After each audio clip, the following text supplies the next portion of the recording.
आज के इस खास विश्लेषण में आप सबका स्वागत है। आजकल एक शब्द काफी सुनाई देता है, क्रिटिकल थिंकिंग, यानी आलोचनात्मक सोच। स्कूलों से लेकर दफ्तरों तक हर जगह इसकी बात होती है। बिल्कुल, और ये सिर्फ कोई नया फैशन वाला शब्द नहीं है ना। ये वाकई एक बहुत जरूरी हुनर है, एक स्किल है, जिसकी आज की दुनिया में शायद पहले से भी ज्यादा जरूरत है। तो आज हम एलेक फिशर की किताब an introduction to critical thinking के कुछ अंशों को आधार बनाकर इसी गुत्थी को सुलझाने की कोशिश करेंगे। आखिर ये आलोचनात्मक सोच है क्या भला, इसके अलग अलग पहलू क्या हैं, और सबसे बड़ा सवाल, क्या इसे बास्केटबॉल खेलने की तरह सीखा और सुधारा जा सकता है? चलिए मिलकर इस सोच के सागर में उतरते हैं। तो शुरुआत इस बात से करते हैं कि आजकल इस पर इतना जोर क्यों है। स्रोत बताते हैं कि पहले शिक्षा का मतलब था जानकारी रटना, इतिहास की तारीखें, भूगोल के नक्शे, है ना जी। ये मान लिया जाता था कि सोचना तो छात्र खुद ब खुद सीख जाएंगे। हाँ, लेकिन अब ये सोच बदल रही है। शिक्षक और विशेषज्ञ वो ये महसूस कर रहे हैं कि सिर्फ जानकारी देना काफी नहीं है, सोचने का तरीका सिखाना ज्यादा जरूरी है। सोचने का तरीका? हाँ, खासकर आलोचनात्मक सोच। ये वो हुनर है जो किसी एक विषय तक मतलब सीमित नहीं रहते, बल्कि हर जगह काम आते हैं। इन्हें ट्रांसफरेबल स्किल्स कहते हैं। ट्रांसफरेबल स्किल्स, अच्छा। यानी ऐसे कौशल जो आप एक स्थिति से दूसरी स्थिति में इस्तेमाल कर सकें। अच्छा, मतलब जैसे किसी दलील को समझना, या ये परखना कि जानकारी भरोसे लायक है या नहीं, या फिर कोई अहम फैसला लेना, ये सब इसी दायरे में आते हैं। बिल्कुल, ये सब आलोचनात्मक सोच की कड़ियां हैं। अगर कोई इन तरीकों को सीख ले तो वो इन्हें पढ़ाई में, नौकरी में, यहाँ तक कि अपनी निजी जिंदगी में भी लागू कर सकता है। इसीलिए स्कूलों और कॉलेजों में अब इन्हें बाकायदा सिखाने पर जोर दिया जा रहा है। ये तो हुई जरूरत की बात। अब आते हैं मुद्दे पर, आखिर ये है क्या? स्रोत हमें कुछ पुरानी और जानी मानी परिभाषाओं से मिलवाते हैं। सबसे पहले नाम आता है जॉन ड्यूई का और उनके रिफ्लेक्टिव थिंकिंग के विचार का। ड्यूई, हाँ, उन्हें अक्सर इस पूरी परंपरा का आप कह सकती हैं पितामह माना जाता है।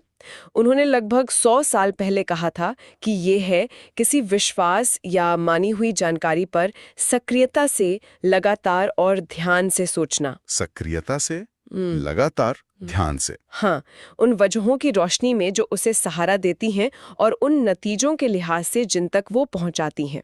यहाँ 3 शब्द बहुत अहम हैं: सक्रिय, लगातार और ध्यान से। सक्रिय मतलब सिर्फ सुन लेना या मान लेना नहीं, बल्कि खुद उस पर मेहनत करना। सही पकड़ा।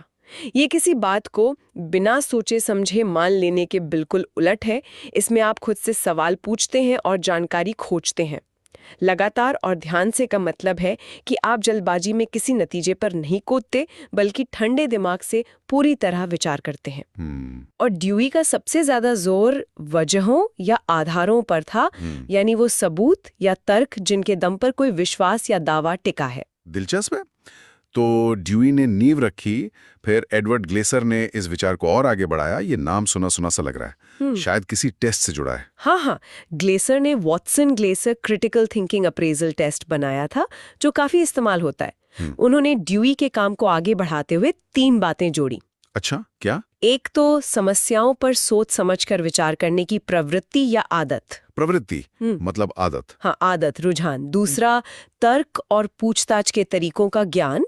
और तीसरा, उन तरीकों को इस्तेमाल करने का कौशल, स्किल। तो ग्लेसर सिर्फ कैसे सोचना है ये नहीं बता रहे, बल्कि ये भी कह रहे हैं कि सोचने की नीयत और काबिलियत दोनों जरूरी हैं। ये तो बड़ा फर्क है। बिल्कुल। ग्लेसर का प्रवृत्ति या रवैया, एटीट्यूड, डिस्पोजिशन पर जोर देना बहुत महत्वपूर्ण है।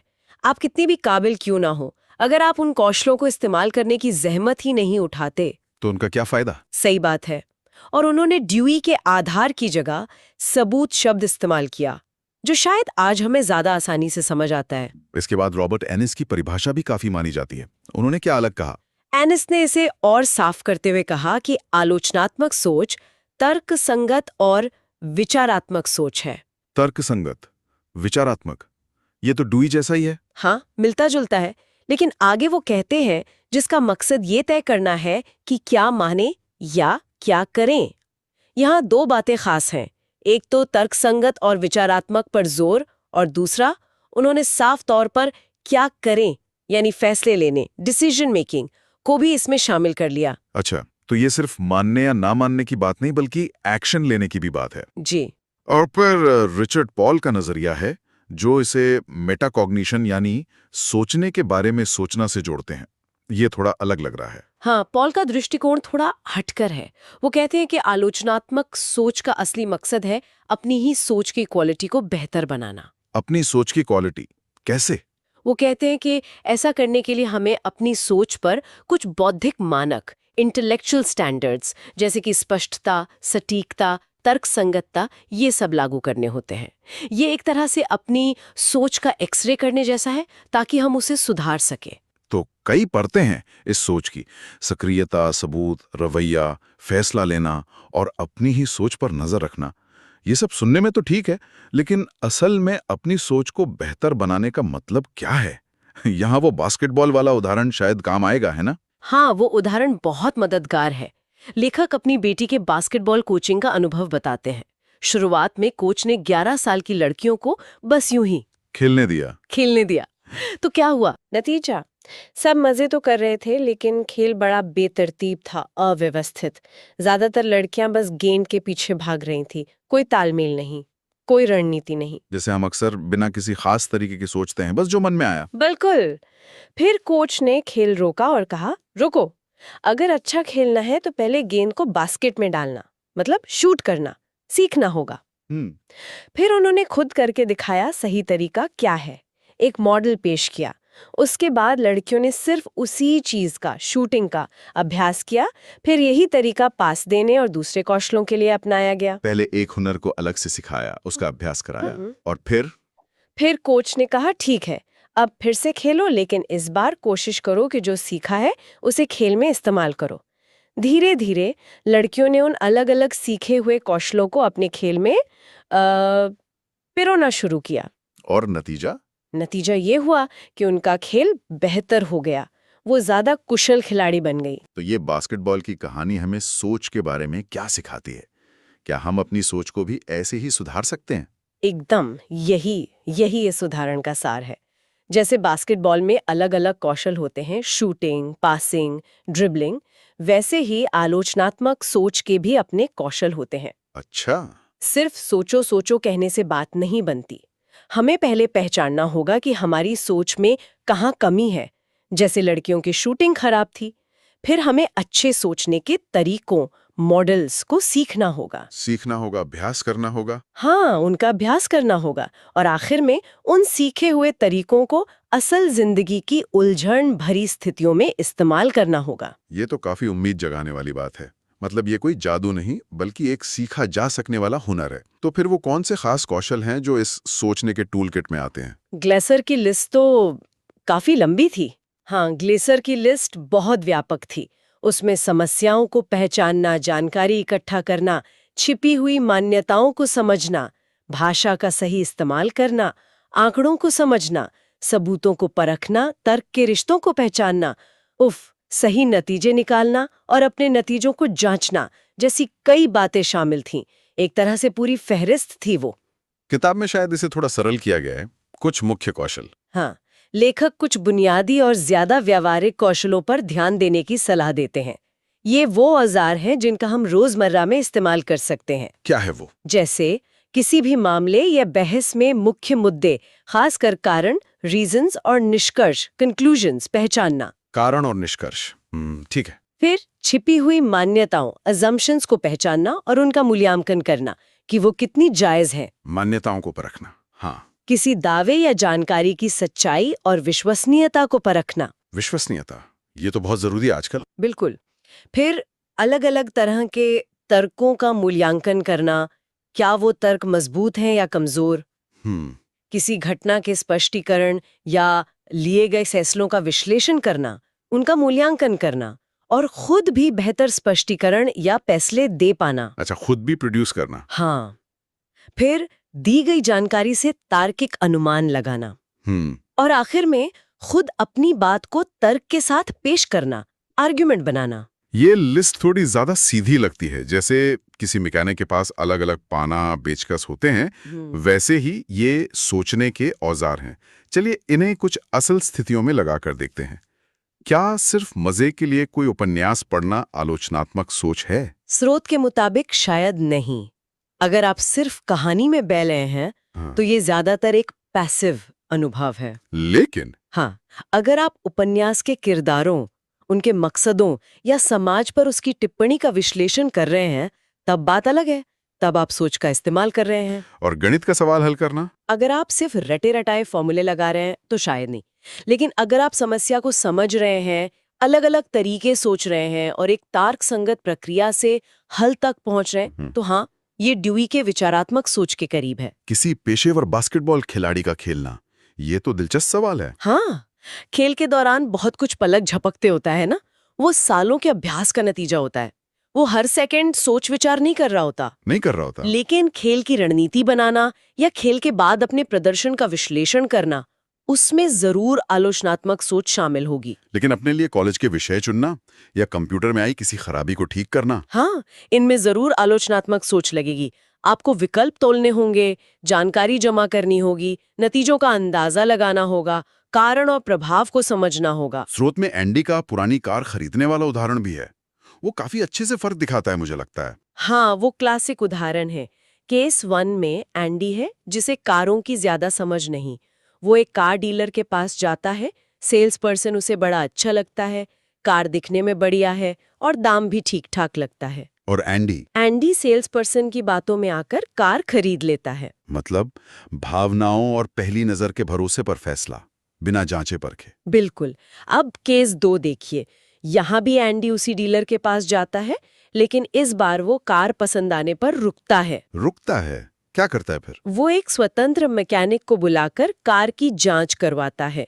वो पुरानी कारों की प्राइस गाइड देखकर कीमत का अंदाजा लगाता है, और तो और वो अपने एक दोस्त से भी सलाह लेता है जिसे कारों की अच्छी जानकारी है। तो केस 2 में एंडी ने क्या अलग किया? उसने अपनी सोच का इस्तेमाल किया, है ना? सही कहा। अगर हम ड्यूई की परिभाषा देखें तो केस 2 में एंडी की सोच सक्रिय, लगातार और सावधानी पूर्वक है। वो सिर्फ सेल्स पर्सन पर निर्भर नहीं है। ग्लेसर के नजरिए से देखें तो उसने समस्या, एक भरोसेमंद कार चाहिए, को पहचाना, उससे जुड़ी जानकारी, मैकेनिक रिपोर्ट, कीमत, दोस्त की सलाह इकट्ठी की, और छिपी मान्यताओं जैसे कि सेल्स पर्सन हमेशा सच बोलता है। और एनएस के हिसाब से? एनएस के मुताबिक उसने सिर्फ ये तय नहीं किया कि क्या मानना है कि कार अच्छी है, बल्कि ये भी तय किया कि क्या करना है, जांच करवाना, सलाह लेना। साफ है कि केस 2 आलोचनात्मक सोच का बेहतर उदाहरण है। ये फर्क तो साफ नजर आता है। एक और उदाहरण है बर्था और शेरिल का, जो खाड़ी युद्ध की खबरें देख रही हैं। ये भी काफी कुछ कहता है, खासकर मीडिया को लेकर। हाँ, ये दिखाता है कि मिली हुई जानकारी, खासकर मीडिया से मिली जानकारी को कैसे परखा जाए। कहानी यह है कि बर्था और शेरिल 1991 के खाड़ी युद्ध के समय टीवी पर न्यूज़ देख रही हैं। प्रोग्राम में दिखाया जा रहा है कि कैसे अमेरिकी पैट्रियट मिसाइलें इराकी स्कड मिसाइलों को पिन पॉइंट सटीकता से हवा में ही मार गिरा रही हैं। शानदार विजुअल्स हैं, धमाके हो रहे हैं। बर्था ये देखकर प्रभावित हो जाती है। उसे लगता है वाह, टेक्नोलॉजी कितनी कमाल की है, और वो राहत महसूस करती है। वो मान लेती है जो दिखाया जा रहा है। हाँ, वो जो देख रही है और जो न्यूज़ एंकर बता रहा है उसे सच मान लेती है। लेकिन उसकी दोस्त शेरिल, जिसने अखबारों में दूसरी खबरें भी पढ़ी हैं और मीडिया पर थोड़ी रिसर्च भी की है, वो शक करती है। वो सवाल उठाना शुरू करती है। कैसे सवाल? वो क्या देखती है जो बर्था नहीं देख पाई? शेरिल कहती है, रुको जरा, ये तो सिर्फ वो निशाने दिखा रहे हैं जो लगे। कितनी मिसाइलें चूक गईं उसका क्या? ये तो सोचा ही नहीं। वो पूछती है, क्या ये फ्लैश वाकई मिसाइल के टकराने का है, या हो सकता है मिसाइल पहले ही फट गई हो? कहीं ऐसा तो नहीं कि सेना जानबूझकर सिर्फ कामयाबी की तस्वीरें जारी कर रही है? वो एंकर के लहजे और भाषा पर भी गौर करती है और सोचती है कि युद्ध के समय प्रोपेगेंडा, मतलब सरकारी प्रचार, कितना आम होता है। तो शेरिल असल में उन सबूतों पर सवाल उठा रही है जो उसे दिखाए जा रहे हैं। वो मानकर नहीं चल रही, वो आलोचनात्मक है। बिल्कुल, वो ग्लेसर वाले कौशल इस्तेमाल कर रही है। जानकारी की विश्वसनीयता परखना, क्या एंकर पे भरोसा करें, छिपी मान्यताओं को पहचानना, क्या ये पूरी तस्वीर है, अनुमान लगाना, शायद बहुत सी मिसाइलें चूकीं, और पेश किए जा रहे तर्क कि पैट्रियट मिसाइलें अचूक हैं। जबकि बर्था की सोच निष्क्रिय है। हाँ, उसे जो परोसा गया उसने मान लिया। शेरिल की सोच सक्रिय, खोजी और आलोचनात्मक है। इन उदाहरणों से बात काफी साफ हो जाती है। अच्छा, स्रोत में एक और परिभाषा का जिक्र है, माइकल स्क्रिवन की। क्या वो कुछ नया जोड़ते हैं या वही बातें हैं? स्क्रिवन की परिभाषा काफी संक्षिप्त और सारगर्भित है। वो कहते हैं कि आलोचनात्मक सोच है अवलोकनों, ऑब्जर्वेशंस, संचार, कम्युनिकेशन, सूचना, इंफॉर्मेशन और तर्क, आर्ग्यूमेंट के कुशल, स्किलफुल और सक्रिय इंटरप्रिटेशन और मूल्यांकन, इवैल्यूएशन। कुशल और सक्रिय व्याख्या और मूल्यांकन। हाँ, यहाँ फिर से कुशल और सक्रिय पर जोर है, लेकिन वो व्याख्या और मूल्यांकन को केंद्र में रखते हैं। और उन्होंने अवलोकनों, यानी हम जो देखते या महसूस करते हैं, उसे भी शामिल किया है। ये दिलचस्प है। पहले की परिभाषाओं में शायद ये इतना स्पष्ट नहीं था। हाँ, ये महत्वपूर्ण है। खाड़ी युद्ध वाले उदाहरण में हमने देखा ना कि टीवी पर जो फुटेज, जो अवलोकन था, दिखाया जा रहा था, उसकी व्याख्या ही तो मसला थी। स्क्रिवन मानते हैं कि आलोचनात्मक सोच सिर्फ लिखे हुए तर्कों को जांचना नहीं है, बल्कि हम अपनी इंद्रियों से जो जानकारी लेते हैं, देखना, सुनना, उसे समझना और उसका मूल्यांकन करना भी इसका हिस्सा है। चाहे वो टीवी रिपोर्ट हो, कोई बातचीत हो या कोई डेटा। तो हमने परिभाषाएं समझी, सुधार का तरीका देखा, बास्केटबॉल की तरह, और कौशल भी जान लिए। लेकिन एक सवाल मन में आता है, क्या सिर्फ ये कौशल होना ही काफी है? मान लीजिए किसी में ये सारे स्किल्स हैं, तो क्या वो अपने आप क्रिटिकल थिंकर बन गया?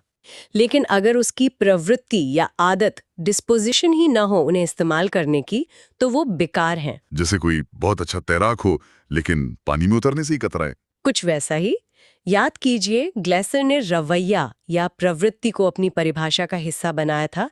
सिर्फ क्षमता होना काफी नहीं है, उसे इस्तेमाल करने की इच्छा और आदत होनी चाहिए। आदत बनानी पड़ती है। हाँ, आलोचनात्मक सोच को एक नियमित अभ्यास बनाना जरूरी है। ये कौशल वाकई कीमती हैं और इनका लगातार इस्तेमाल हमारी समझ को गहरा करता है। लेकिन ये तभी होगा जब हम इन्हें इस्तेमाल करने का चुनाव करें, रोजमर्रा में। यहाँ शायद एक नैतिक जिम्मेदारी भी आ जाती है। इन कौशलों का इस्तेमाल तो मतलब किसी को गुमराह करने के लिए भी हो सकता है। बिल्कुल हो सकता है, सोफिस्ट्री जिसे कहते हैं। लेकिन यहाँ जोर इन कौशलों को सच्चाई समझने, बेहतर फैसले लेने और गुमराह होने से बचने के लिए इस्तेमाल करने पर है। लक्ष्य है ऐसा व्यक्ति बनना जो आदतन सबूत मांगता है, विकल्पों पर गौर करता है, दूसरों के नजरिए को समझने की कोशिश करता है और जल्दबाजी में नतीजों पर नहीं कूदता। समझ गया। अच्छा, चर्चा में एक और जुड़ा हुआ शब्द आता है, क्रिटिको क्रिएटिव थिंकिंग। ये क्या है? क्या ये आलोचनात्मक सोच से अलग है? ये उससे अलग नहीं, बल्कि उसका एक पहलू उजागर करता है। देखिए, आलोचनात्मक शब्द सुनकर कभी-कभी लगता है कि इसका काम सिर्फ कमियां निकालना या आलोचना करना है। हाँ, क्रिटिकल का एक मतलब नकारात्मक भी होता है, जैसे कोई नुक्ताचीनी कर रहा हो। सही। इसीलिए कुछ विचारक क्रिटिको क्रिएटिव शब्द इस्तेमाल करते हैं ताकि ये साफ हो कि इसमें रचनात्मक, क्रिएटिव पहलू भी शामिल है। ये सिर्फ मौजूदा विचारों या तर्कों की चीरफाड़ करना नहीं है।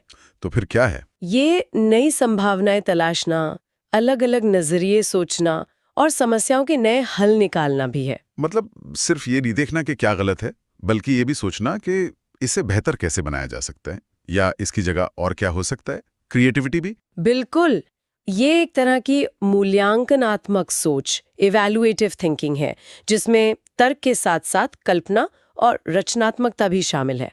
आप विश्लेषण भी करते हैं और संश्लेषण भी।